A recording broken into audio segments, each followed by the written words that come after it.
open us with a word of prayer, or do you want me to open us with a word of prayer? What would you like? It matters not. I'm free and easy. All right. Would you open us with prayer? That would be beautiful. Indeed. Let us pray. Good and gracious God, we come to you this morning in gratitude, for there is much to be grateful for the opportunity to be together, though in such a strange and different way. We give you thanks. For the sound of falling acorns on the roof, we give you thanks. For the many ways that we are able to see through the clouds of injustice, through the clouds of fires, through the clouds of fear, through the clouds of isolation. We are grateful for the ability that you give us to see through all that to you. So bless us now with your presence. Bless us with your grace. Be with us in our conversation, in our coming and in our going. That all that we do and say and think and feel and be might be to your glory. Amen. I am so happy to see your faces. Jeff and I speak of you often and fondly, and it's just really lovely that you have allowed us to come back and remain connected to you. I can't believe it's been almost a year since some of us were together at the retreat. Conversations with God. There are a lot of conversations I'd like to have with God right now. I think God's probably all tied up, but I'm making a list and hoping that I'll get to have a conversation soon. Otherwise, I may just have it and then just wait on the answers. But it's good to know in the meantime that we can have conversations with one another. And oh, here they come. I don't know if you can hear that. It is good to be able to have conversations with each other and to see even across this broad country of ours how each of us is dealing with the world in which we find ourselves today. I hope you're doing well, and I hope you're maintaining some semblance of normalcy, some semblance of sanity. It's been quite a ride these last 7 months, and I fear and am sanguine that the ride's not over. So we'd best just figure out some ways to do this together. I've done probably what many of you have done. I started out with great energy, and I cleaned the garage, and I redid closets, and I redid, clothes in different rooms, and I went through old photographs, and I sent lots of notes. And then, a week had passed, and we were still sitting here. But we have tried to think of things to do that were both productive and sanity producing. But sometimes it's hard. And Jeff and I are not unaware of the privilege that is ours to be able to do this, to not be, as much as we loved, and you all know this better than anybody, as much as we loved our teaching, to not be in the position where we're both sitting in our little cottage in Westchester trying to figure out how to teach online classes in the same house on the same broadband. We're so happy to be able to be sitting on this porch or walking through these woods, and our hope and our prayer is that we spend that we spend every day aware of that privilege and determined to do what little things we can to make a difference for those who don't have the kind of privileges that many of us have. And yet I think that this virus doesn't play favorites, and so all of us are affected by it in one way or another. We have lost friends to this virus, and I'm sure some of you have. And the degrees of separation are not many. And so I'm curious just at the start, if any of you, and we won't linger on this, but I really am curious, if you can think of one thing that you're doing in all of this to help yourself stay sane, to help yourself stay grounded. I'm creating artwork every day since the COVID has started, and I've done a lot, and I'm still doing it, and I'm grateful I have the gift. And so that's my contribution. That's great. Now, I'm going to ask a favor. I am on my laptop, but there is, it's hard to see really quickly. So just say Faith here or Sally here, so then I can find your face and look at you. You won't know whether I'm looking at you or not, but I'm trying. So thank you for that. It's wonderful to have a creative outlet.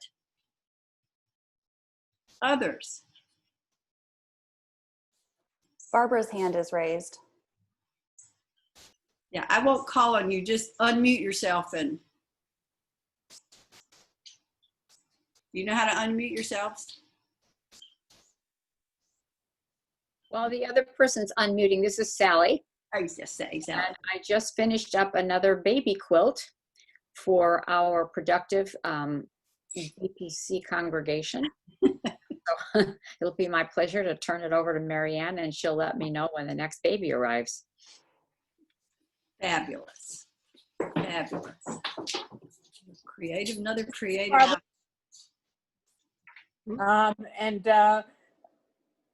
We're doing so much that we're doing safe distancing and wearing masks and everything.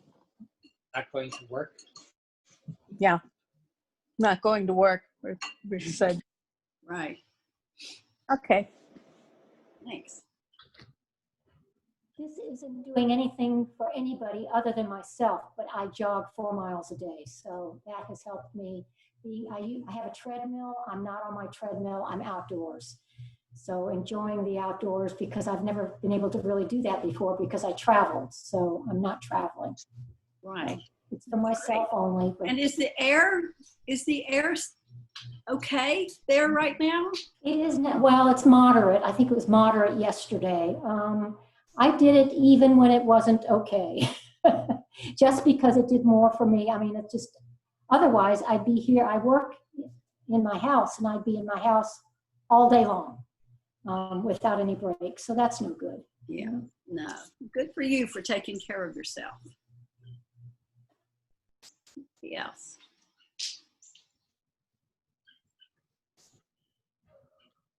Okay. Linda here, be glad to share. I find that the air is very bad in Santa Monica. I have a weather app, and it will go from maybe a moderate 80, 90 in the morning to yesterday afternoon that was over 200 AQI, which is very unhealthful. And I can't wait for this to go away. It's a little clearer this morning. We're at 99 in moderate, okay. But in terms of, and so that restricts my walking. I just want to make that point. But I have spent much more time with devotion on a really regular basis throughout the day. Mm-hmm. And so more Bible reading, studying, really looking at a lot of questions. So that's how I get through a day. Thanks, Linda. Anybody else? Well, then let me ask you this. How are you? No, really. How are you? Here in the South, and I think not just in the South, probably across this great land of ours, a lot of people respond the way I do because we've been taught to say, I'm fine. Now, you may not say it quite like I do, but everybody around here sounds like me now, so that's really kind of fun. I'm fine.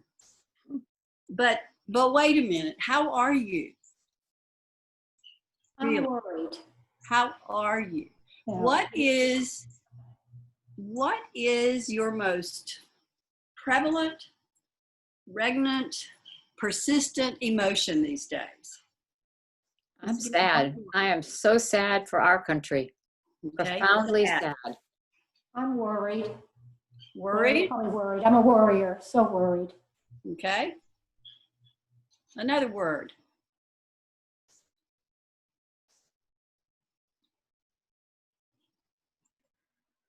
This is Nina. I'm going to change it just a little bit. I think we can also find moments to celebrate. Michael and I last week celebrated our 29th wedding anniversary, and tomorrow Michael is turning 60. All right. Good. And that's not necessarily true. That's just answering the question.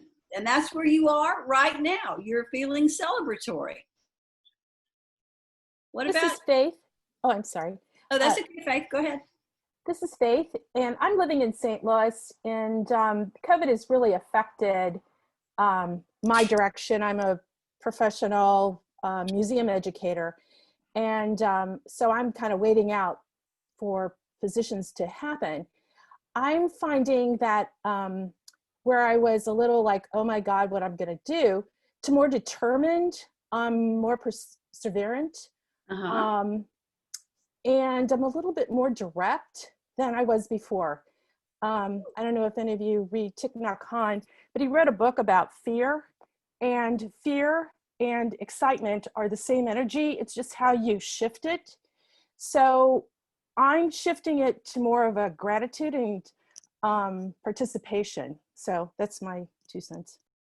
Great. I love that. More determined. Like if ever there was a time. So Judy, I feel challenged, Okay. but at the same time, I have found myself being a lot more intentional in reaching out to people that I miss. And I've also found myself more sensitive to opportunities to celebrate. Kind of a gym rat, and I haven't been able to go to the gym, but I've been working out in a park down in Santa Monica. Mm-hmm. And I have found something that is more enchanting in all my 68 years than I thought I would ever see. And that's the sight of a little 2-year-old kid who's just learned how to run, scamper across an open expanse of lawn with this expression of glee that has, maybe it was just the time in my life when I saw this, certainly not the first time, but at the time in my life when I saw it, and I just said, this is a time for that kind of wonder and enchantment. And you know, there's something always tremendously optimistic about the 2-year-old, right? That there's so much opportunity ahead of him or her. And it was just, I know lawyers shouldn't sound like this, but it was just made me kind of gush. I like hearing that from you, Paul. Thank you. And you're right. There is something wonderful about slowing down long enough to watch the children. We miss our 3 grandchildren, something fierce. Now that we're close enough to get there, you know, in 4 hours. We've only seen them once over the summer, but they've been really very careful, and so have we. And so the 7 of us took a beach trip together, which was fabulous because we had not been anywhere. The 5 of them had not, and so we couldn't do our big family trip, but we did that. But I'm so grateful for Zoom and FaceTime and all of this because we spend time every week with the kids. I listen to violin practice. I listen to Libby read and the 3-year-old, and you'll think I'm crazy, but you all have known that for a very long time. The 3-year-old knows the upstairs, I'm pointing like you can see it. The upstairs loft area is where their toys and books are. And so we call and do FaceTime, and he tells me what toys to pull out of the closet. So I set up the racetrack, set up the camera so he can see it. He counts down the cars, and we play. Hour at a time sometimes. We race the cars, we read the books. I thought, well, I can't get my hands on those sweet cheeks, but that's pretty close. And that helps. It really helps. I love that some of you are outside. I think that helps a lot to be able to go out and be, and I'm sorry that your air is not as fresh as I would like for you to have it. but I'm glad you're able to be there. It feels like we're on an emotional roller coaster ride. You know, I don't know about you, but some days I can hold myself together and feel like, okay, this is a normal day. I've had my morning tea and now I'm going to do this and then I'm going to do that. And then something will jog my memory or jar me, or something will flash up on my phone. I'm going to turn off news alerts, I think. And then I'm brought back to the reality of all that's going on. And I mean, I don't think there's an immediate end in sight, and I think most of us want to know, when is this going to stop? I heard some very familiar emotions expressed, and I'm glad that there are a range. One of the things that I think either didn't come to mind, or you didn't mention it, or my gut instinct is right, is that hope is not high on the first list of emotions these days. I think we want to hope, and we can, and we do. And then if you're like me, sometimes just about the time I get my hope mustered, something comes along and dashes it. And then I have to start all over again and remind myself who I am and who's in charge of this big crazy world, and try to get myself back into or returned to hope. I hope that you, and it sounds like some of you have, and others of you may, and you just haven't mentioned it, been able to incorporate the practice of taking some time just to be right now, simply to be. I think my first instinct with all of this was to be busy, because I'm a busy kind of person. And so if I had a list of projects to do for the day, then by the time I got to the end of the day, at least I felt like I'd accomplished something. Now, whether or not they were worth accomplishing, that's, you know, neither here nor there. But as my sweet mama, who at 92 still tells me when I talk to her in the afternoons whether or not she's earned her salt. Do you know that phrase? Have you earned your salt? Comes from her farming days. She's a farm girl from Minnesota.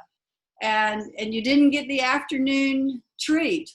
They called it lunch, but it was what you and I would call a snack. You didn't get your late afternoon snack unless you'd earned your salt. You'd done enough work to get a little something to keep you moving for the next round. And I laugh at her and tell her it's really okay. After 92 years, she's probably earned enough salt to just glide the rest of the way, but she's determined to do something, you know, every day. And so we're making our way as best we can, and staying safe and staying at home. And I wondered lately what reentry will look like. What will this it be on the other side of this? And none of us knows that. What will it look like when we begin to do something that approximates normality? And what will that really be? And I think these days the questions far outweigh the answers on both personal and global levels. So I think, if we're honest with ourselves, it's difficult at times not to feel somewhat hopeless.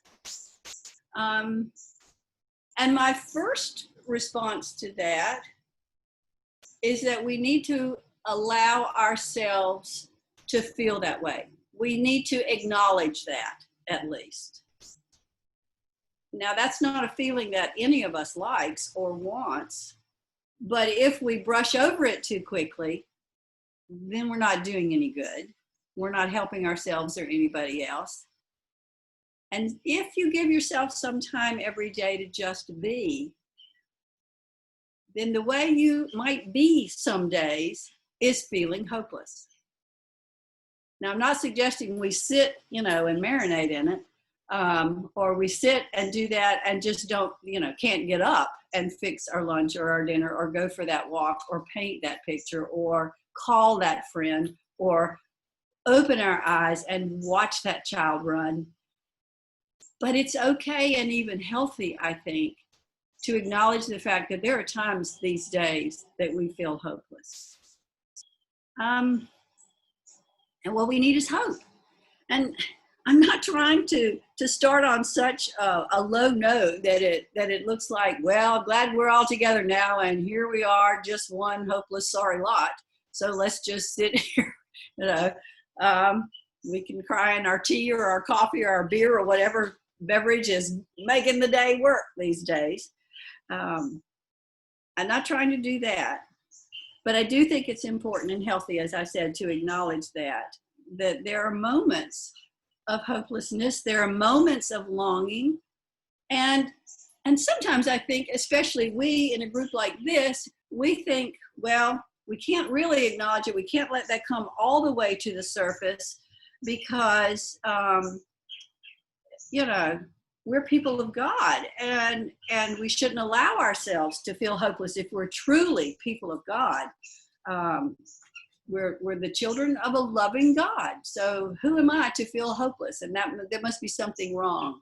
And yet, across the ages, our tradition is replete with people of God who have cried out in hopelessness. It runs from beginning to end of our testaments. And these still resonate with us across the ages.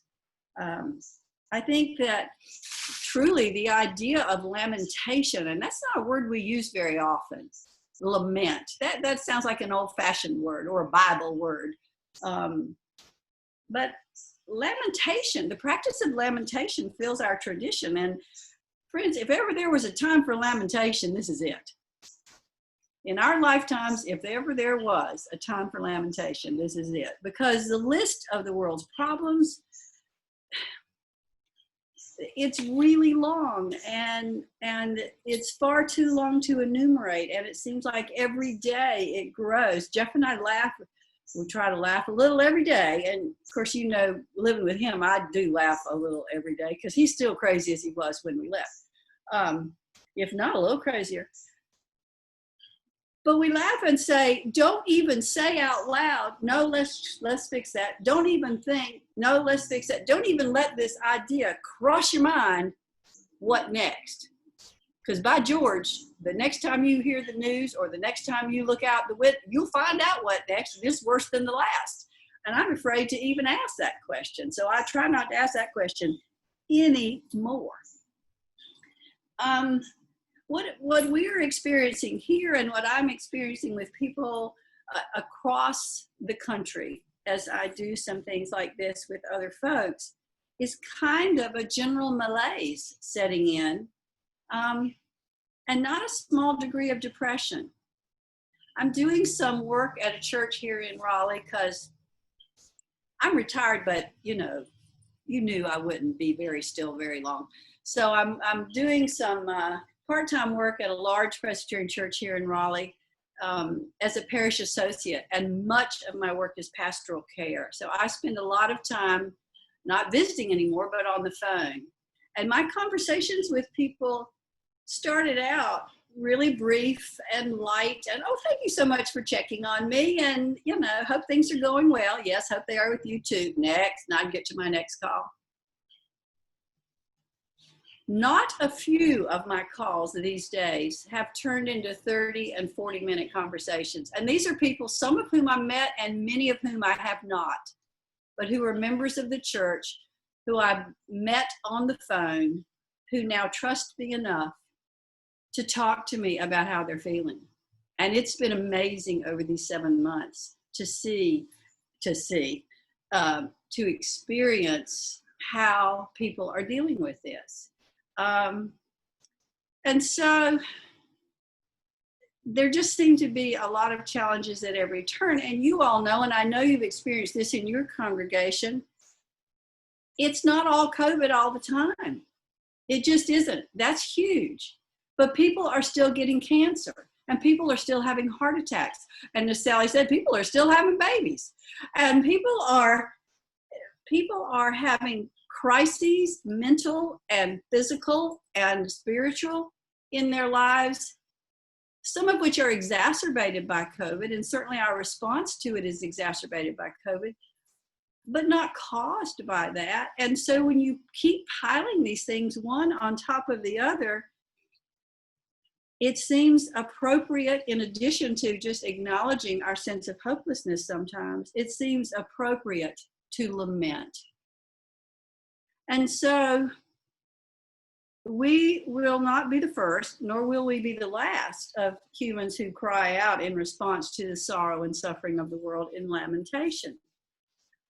But lest I take us too far down this, what feels like a dark road, what I want to say this morning to you, in addition to this acknowledging hopelessness and learning or relearning how to lament, is that real lament leads to hope. Now that might sound counterintuitive, but I don't think it is. Because lament is more than regret. Lament is more than just belly aching. Lament is more than what my mama used to call a pity party. Don't sit there and have a pity party. Yes, ma'am. You know, get up and she'd probably say, get up and go earn your salt. But lament is more than regret. If you have this sort of analytical definition of lament, it's described as an emotional statement of sorrow or grief. But when you and I think about the examples of lament from our biblical text, what we see, what we notice when we do that, is that it often includes a statement of trust that God is going to right a wrong or right an injustice or change the situation or be there. That very presence of God is included often in the biblical expressions of lament. When you read the Psalms, for example, they often start out with lament, and then they will turn almost inevitably, not all of them, but almost inevitably, to some statements of praise. For a quick example, Psalm 22 is the psalm that starts out, my God, why have you forsaken me? Why are you so far from helping me from the words of my groaning? Oh my God, I cried by day, but you do not answer, and by night, but find no rest. And it goes on and on. But when we get to the end, there is a wonderful portion of praise. And what's fun for me in Psalm 22 is a long one. It's 31 verses long. But even during the darkest part of the lament, the crying out, he throws in a couple of little positive things. It's like he can't help himself to just, say a word of praise. And that is, if you go back and look at some of the Psalms, that is often how the Psalms work. In this one, the first 21 verses are cries for help. But then the psalmist moves in the last 9 or 10 verses into a segment of praise. And lament, so that's a word we don't use much. So lament is often prayers, and we think of psalms of lament. But I looked up lament in Webster's, and I love this part of the definition. Webster's notes that the verb lament is to express sorrow, mourning, or regret, often demonstratively. I love that. Often demonstratively. So I think of times in my life, and I'm not going to be very specific, but you all can run back through your life, maybe starting with your early teens. I think this might start. I can remember times in my life when I was so sad or so angry or so distraught that my lament, my expression of sorrow, was to throw myself on my bed. I mean, I can see myself running down the hall of this little ranch house, into the door and onto the bed, just flat out. Fortunately, there were nice soft pillows there to catch me, but I didn't walk very dignified back to my room. Excuse me, I'm off to lament. Bye, Mom. I'm going to go to my room now and sit and be in sorrow. Everybody knew, because there she goes, down the hall, through the door, wham, on the bed, demonstratively. Now, I won't ask for a show of hands, but most of us don't do that so much anymore. But you know what? If ever there was a time to throw yourself on the bed and flail on the pillows, I think now is a perfectly good excuse. We can lament demonstratively. We can do it in prayers. We can read the Psalms. We can write our own prayers. We can throw ourselves on the bed if we want. Or we can do it the way some of you described. Now, you were describing how to stay sane, but it also works for lament. You can sing your songs of lament. You can paint your cries of sorrow. One of the things that I'm doing right now that I have loved since I got back, because I've given myself permission now, I'm stitching. I'm an avid needle pointer. So I have projects downstairs, I have projects upstairs, I have projects in the closet, I have projects in the drawers. It depends on the mood I'm in when I'm stitching. But I have to tell you, I can stitch myself right through some tears of sorrow. I can stitch myself through some ongoing fears that play in my head when I hear the news and can't quite escape it. Faith, is it you who said you paint? I do artwork, and ironically, the last project I've been working on is an embroidery, which I've been working on since June, and it's massive, and it's a reflection of my childhood laying on the ground looking at the different plants in the woods. Oh, I love that. I just love that. There are so many ways that we can demonstratively lament. And I think that's really important. And so I think one of the things that we need to do right now is to wrap our minds around learning or relearning how to lament. And so, I think maybe sometime during this week, I always give homework. So sometime during this week, when you're feeling sad or afraid or numb, I feel numb a lot these days. Imagine something that you can actually do that might move you through that feeling. And what the psalmists and other passages in our biblical text demonstrate for us is that there are many ways that we can lament, and the process of lamentation leads to hope. So this thing called hope that we are going to talk about, and I'm doing the same thing I have done for 25 years? I just looked at my watch and I am upset, but that's okay. I've been here before with you guys. This thing called hope is more than some pie in the sky feeling. There are songs about hope, and there are prayers about hope, and there are Hallmark cards about hope. And there was, many of us know the Emily Dickinson poem, "Hope is the thing with feathers that perches in the soul and sings the tune without the words and never stops at all." Or maybe the less familiar quote by Diogenes from the 4th century BCE, that Greek philosopher that you know and love.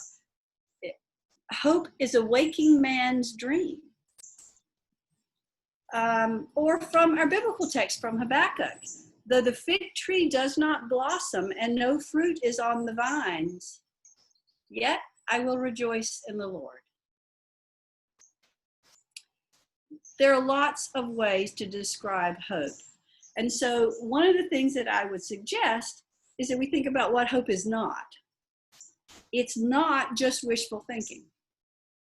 It's not cockeyed optimism. It is, and Kierkegaard said this, it is passion for what is possible. And for us, as Christians, hope isn't dependent on us. And if the only good news you hear from me today is this, hear this. Hope is not dependent on us. And I, for one, am eternally grateful for that, because I'm not up to the task right now. I'll do my best to give you hope, but boy, if we're all hanging on me, we are in serious trouble right now. Our hope is in God. And that can move me from lamentation to a sense of peace. Just that knowledge, just the recognizing of that truth that is very real for me, even in the days that feel the darkest. Our hope is not in us. Our hope is in God. I've had a friend who had this sort of calligraphic little sign in her office that a friend had given her. And on it, it says, "The secret is to risk disaster, hope for triumph, and describe the forms of the incarnation." Hope for triumph. I like that. It's not wishful thinking. It's not optimism. It's hope. Wishful thinking dreams about a future without any connection to the present reality. And we've all done our share of wishful thinking, but we all know at some level that there's no basis in reality. So we go on dreaming anyway, because sometimes it's easier than glaring at the reality in which we live.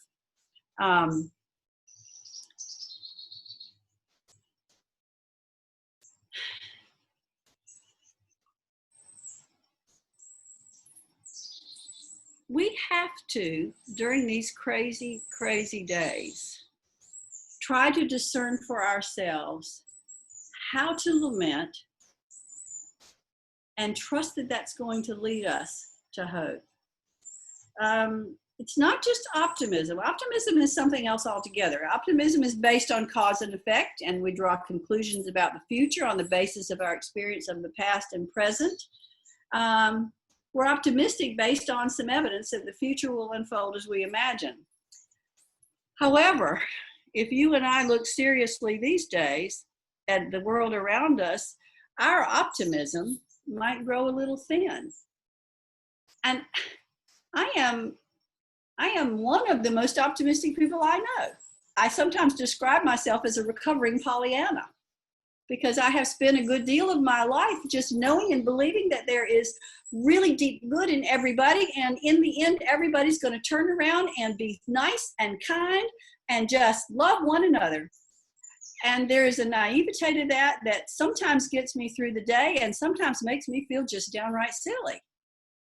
And when I look around right now and see reality, I realize that this virus has taken an enormous toll, not just here, not just there, not just in America, around the globe.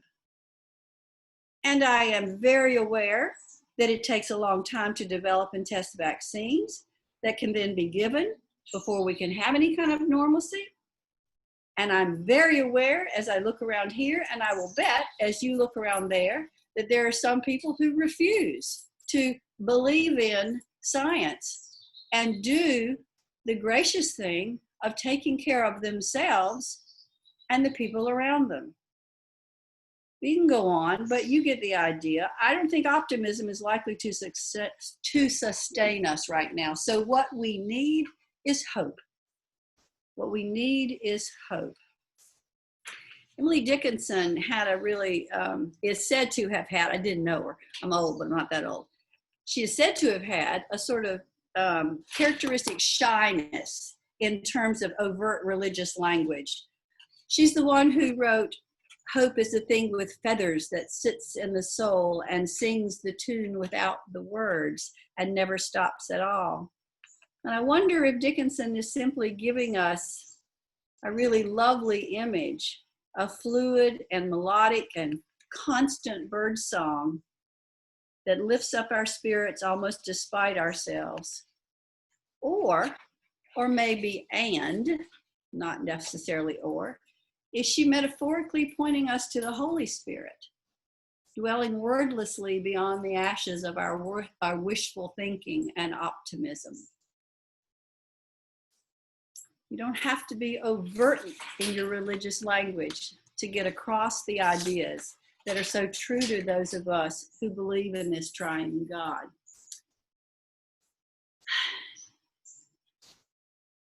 Our hope comes from beyond ourselves. It's from God. It is in God. It is God. And so as the little calligraphic print on my friend's office wall said, "We hope for triumph." We hope for triumph, not our triumph, God's triumph. And for us, God's triumph in Christ. And so I just wanted the chance while I was with you this morning to see your wonderful faces and to hear those voices that I've missed. And just say, lament. Lament. Because it will lead to hope. And hope is a theological journey. And you and I have been on theological journeys together, some of us for decades. Some of us for decades. We typically tie our hope to an outcome. We hope that X will happen, or Y will happen, or Z won't happen. But if we don't experience that, then we say, well, it's hopeless. So if we rethink our concept of hope and we realize that hope comes from God, then we move on in our journey of hope through these difficult times. So as we continue to make our way together and separately through these crazy times, my prayer for us is that each of us becomes a vessel of hope and healing for ourselves, for the people around us, for this earth that we have so blatantly mistreated. Vessels of hope and healing. Because as we practice that, as we continue to do those kinds of things, that kind of lament that leads to hope, that leads to action, then we may begin to experience that lightness of being that serves as fuel, that drives us to become better human beings. So oh my friends, I see that the time is nearly done, but my prayer for us is that we might begin or continue. I trust that many of you have already begun, together and individually, on this journey of hope, on this theological journey of hope. And I hope that it will take us inward first, so that we can learn to look outward in some new ways. Thank you for letting me be here. This has just been a treat and a treasure. And Carolyn, shall I tell them now? Where's Carolyn? I can't find her on my screen. That would be great. Okay. So, Good news. So good news or bad news, I think it's very good news. You might think it's bad news, but this is the news, friends. Our governor moved North Carolina to phase 3 this week. And so in the ever-changing, changing weekly, daily, hourly, our church, beginning next week, well, we're beginning today and going on, is having people in services for the first time in 7 months. Now we are only having, a tiny number. There has to be reservations. There'll be assigned seating. There'll be masks. There'll be, you have to sign something at the door. It's just going to be crazy. There'll be no singing. There'll be no hymn. But there will be some people in church. All of that to say that Jeff plays the piano.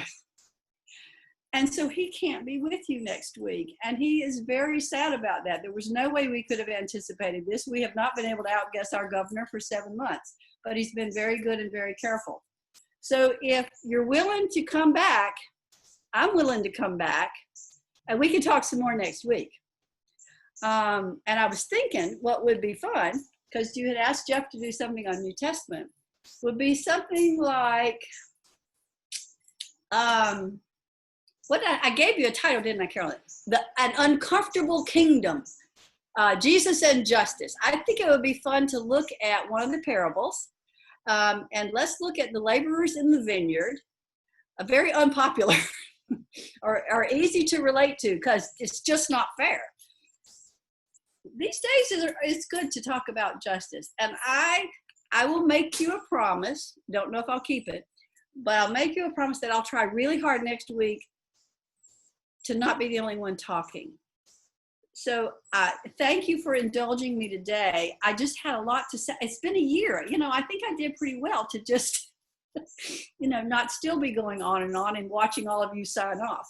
So I hope that's okay. I hope that you will join us next Sunday. And if you have a chance to read Matthew 20, the first 16 verses, read that. And we'll shift gears just a little bit. And I get to be with you and Jeff doesn't. And so, That's wonderful. Thank you so much, Judy. You're Thank so you. welcome. We do have a few more minutes if anybody has a question or a comment or anything to offer back. Feel free to unmute yourself and share. Oh, good. You're right. I was thinking it was 12:30, but I had gone over time. Yay. Okay, good. Let me hear from you. You're folks. not overtime at all. Oh, good. I just had 12:30 in my little pea brain that I call COVID brain because some days I can't remember my name. But I got it today because it's right there on the screen. Good. This is Ivan. Judy, great to see you. Can you hear me? I'm getting a little bit of echo, but I'm doing that's why I'm leaning into the. Well, I'm trying to do the same. I don't know if that helps. I know we're on the same page here, and it's wonderful to see you, and it looks beautiful out your screen or window, whatever that is. And I'm wondering, there's something black by your door over your left shoulder. For a while, I thought that was a dog. If it was a dog, it would be very silent. It hasn't. I'm wondering, there's something black was a dog. If it was a dog, it would be on the floor there. I really wanted to say. Oh, on the floor behind me? Yes. It's this lovely orange philodendron. Its leaves just kind of flow over the bowl like big long dog ears. That's Okay. It's a plant. And yes, I'm on my back porch, a screened-in It's porch beautiful. with the water on a little water feature out there. We got a little pond and it's flowing and How lovely. thank you.